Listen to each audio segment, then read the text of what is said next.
Shalom, selamat pagi Bapak Ibu Saudara yang dikasihi dan mengasihi Tuhan. Firman hari ini di dalam Yohanes pasal 20 ayat yang ke-19 dan ayatnya yang ke-21. Terkhususnya saya akan membacakan di ayat yang ke-21. Maka kata Yesus sekali lagi, damai sejahtera bagi kamu, sama seperti Bapa mengutus aku, demikian juga sekarang aku mengutus kamu. Setiap kita yang berbahagia ialah yang memegang teguh kebenaran firman dan memelihara di dalam kehidupan kita hari lepas hari. Ketika hari sudah malam, Bapak Ibu Saudara, hari pertama minggu itu berkumpullah murid-murid Yesus di suatu tempat dengan pintu-pintu yang terkunci karena mereka takut kepada para penguasa Yahudi. Bapak Ibu Saudara yang dikasihi Tuhan, dalam hal ini menunjukkan akan kematian dan salib sesungguhnya. Kita melihat Bapak Ibu Saudara ada ketakutan, ada patah semangat, ada kemuraman dan masa depan yang terlihat seolah-olah suram dan gelap. Itulah gambaran di mana perasaan ke-11 murid Yesus pada hari Paskah. Gak ada seorang pun Bapak Ibu Saudara yang bergembira, bersuka cita di dalam kejadian dan masa tersebut. Gak ada satupun yang percaya bahwa Yesus benar-benar bangkit. Dan tidak masuk akal terhadap hal yang demikian. Sehingga menjadi tahayul bagi mereka yang indah didengar.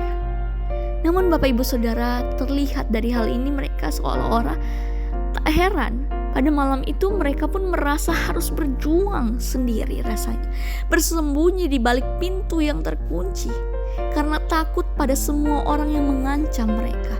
Maklum Bapak Ibu Saudara, situasi yang mencekam ketika menjadi seorang pengikut Yesus pada masa itu, apalagi menjadi seorang murid. Para penduduk juga sudah mengenali mereka sebagai para pengikut Yesus. Setelah Yesus Bapak Ibu Saudara dihukum mati, pasti selanjutnya ada giliran mereka yang harus dihabisi, dibantai habis ketika menjadi seorang murid. Namun semua berubah saat Yesus tiba-tiba menampakkan diri dengan mata kepala mereka sendiri yang mereka lihat secara nyata. Mereka melihat Tuhan. Apa akibatnya Bapak Ibu Saudara? Secara spontan mereka tentunya semakin takut. Tetapi ketakutan itu seolah-olah lenyap, diganti dengan sukacita dan damai. Semangat yang patah dan muram pada masa itu menjadi kembali pulih. Karena kebangkitan Yesus membuktikan bahwa semua ajarannya itu benar adanya. Dan bahwa semua yang mengikuti dia, bahkan janji-janjinya itu tergenapi secara sempurna. Bahwa mereka yang mengikuti Allah yang benar dan berada di jalan yang benar. Jika Yesus hidup, itu berarti dia akan menemani mereka sampai kapanpun dan dimanapun, bukan? Mengenai hal yang demikian, kita tidak perlu lagi Bapak Ibu Saudara merasa berjalan seolah-olah sendiri di dalam kemuraman, kehilangan harapan dan keputusasaan kita pada hari ini. Sadarilah memang kita belum pernah melihat Yesus muka dengan muka, belum pernah merasakan face to face, dan belum pernah mengalami hal yang demikian seperti para murid.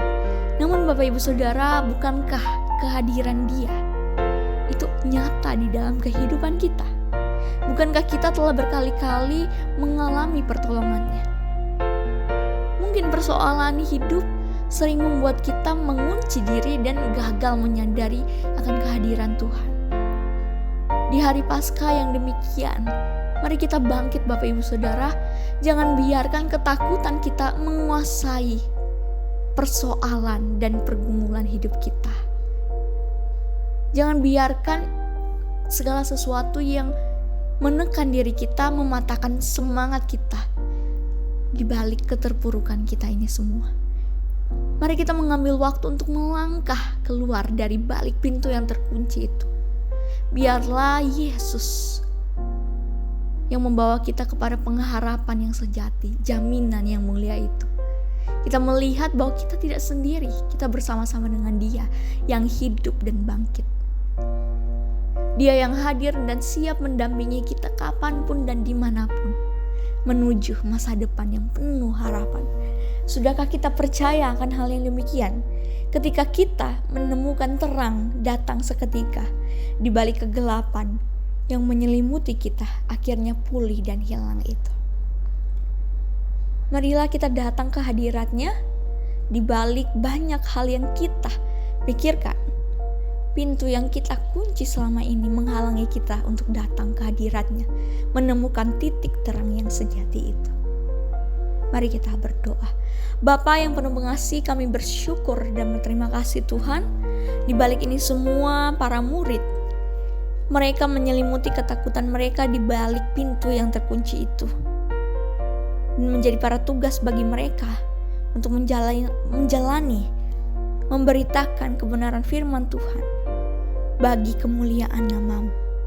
Dan kami percaya Tuhan, sebagai umat-Mu, umat Tuhan, kami pun semakin giat untuk mewartakan kebenaran dan damai sejahtera yang telah Tuhan berikan, anugerahkan kepada setiap kami. Kami percaya dimanapun anak-anak Tuhan yang berada, mereka dapat memberikan dampak terhadap kehadiran Engkau sesungguhnya dalam kehidupan dan pergumulan mereka.